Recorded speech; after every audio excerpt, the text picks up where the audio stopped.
আসসালামু আলাইকুম ভিউয়ার্স। রাত দেরি পেট খালি আর মনে শুধু কোরিয়ান রামেনের চিন্তা নেই। আজকে আমরা তৈরি করব কোরিয়ান স্পাইসি রামেন ঠিক রেস্টুরেন্টের মতো, তাও ঘরে বসেই। প্রস্তুত তো? কারণ একবার খেলে বারবার মন চাইবে। চলুন ঘুরে আসি কোরিয়া থেকে এক প্লেট স্পাইসি রামেন নুডলসের সাথে। আমি আজকে 2 প্যাকেট রামেন নুডলস তৈরি করব। তার জন্য প্রথমেই চিকেন রেডি করে নেব।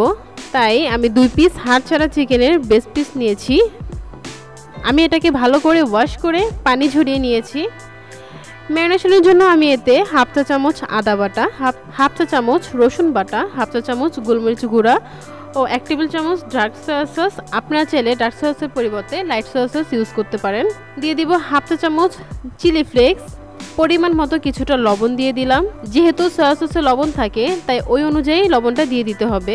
এবার চিকেনের সাথে মশলাগুলোকে হাতের সাহায্যে ভালোভাবে মিশিয়ে নিতে হবে যেন চিকেনে ভালোভাবে মশলা লাগে। এরপর আমি এটিকে ম্যারিনেশনের জন্য আধা ঘন্টার মতো ঢেকে রেস্টে রেখে দিব। তবে আপনাদের হাতে যদি সময় না থাকে আপনারা চাইলে রেস্টে নাও রাখতে পারেন। আধা ঘন্টা পর আমি চিকেন ভাজার জন্য চুলায় একটি প্যান বসিয়ে এতে পরিমাণ মতো রান্নার তেল সয়াবিন তেল দিয়ে দিলাম। এটি গরম হয়ে গেলে এর মধ্যে ম্যারিনেট করা চিকেন দিয়ে দিলাম। চুলার মিডিয়াম আঁচে চিকেনের প্রতিটি সাইড 5 থেকে 6 মিনিট করে মোট 10 থেকে 12 মিনিটের মতো সময় নিয়ে ভাজতে হবে। এক্ষেত্রে বলে রাখি, চিকেন এর থেকে বেশি ভাজা যাবে না, এতে চিকেন ভিতর থেকে ড্রাই হয়ে যায় আর জুসিনেস বজায় থাকে না। চিকেন ভেতর থেকে সিদ্ধ হওয়ার জন্য আমি একটু ঢেকে দিলাম। আমার চিকেন রেডি। এবার আমি এটিকে তুলে নেব। এবার এই তেলের মধ্যেই আমি হাফ চা চামচ মিহি কুচি করা আদা এবং হাফ চা চামচ মিহি কুচি করা রসুন দিয়ে দিলাম।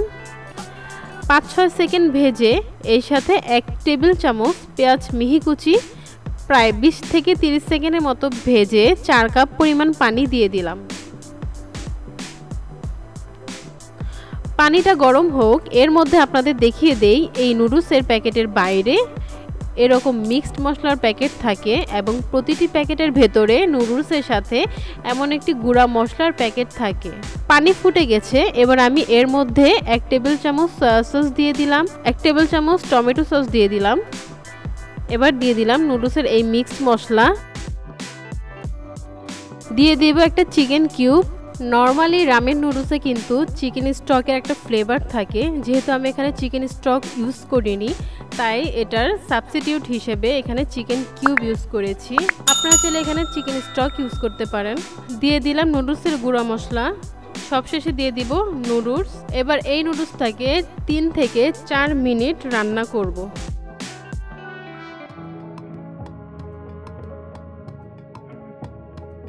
আমার নুডলসটা পারফেক্টলি সেদ্ধ হয়েছে এবং এ পর্যায়ে ব্রথের পরিমাণটাও পারফেক্ট রয়েছে। এবার নুডলসের প্যানটি নামিয়ে একটি সার্ভিং বলে কিছুটা নুডলস দিয়ে দিব।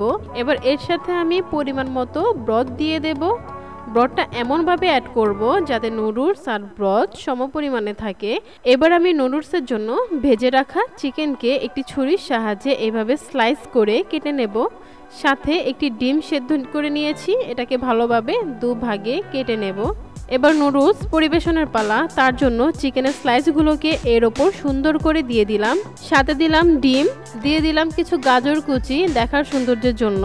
আসলে পরিবেশনটা আপনাদের যার যার রুচি, আপনারা চাইলে যে কোনোভাবে পরিবেশন করতে পারেন। চাইলে শসা, ক্যাপসিকাম, আদার্স যে কোনো কিছু দিতে পারেন।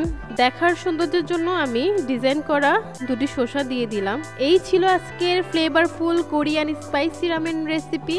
যদি ভিডিওটা ভালো লাগে তাহলে একটা লাইক দিতে ভুলবে না, আর এমন মজার রেসিপির জন্য চ্যানেলটা সাবস্ক্রাইব করে পাশে থাকো, কারণ স্বাদের এই ভ্রমণ থেমে নেই। দেখা হবে পরের এক প্লেট স্বাদের অভিযানে। আজ এই পর্যন্তই। আল্লাহ হাফেজ।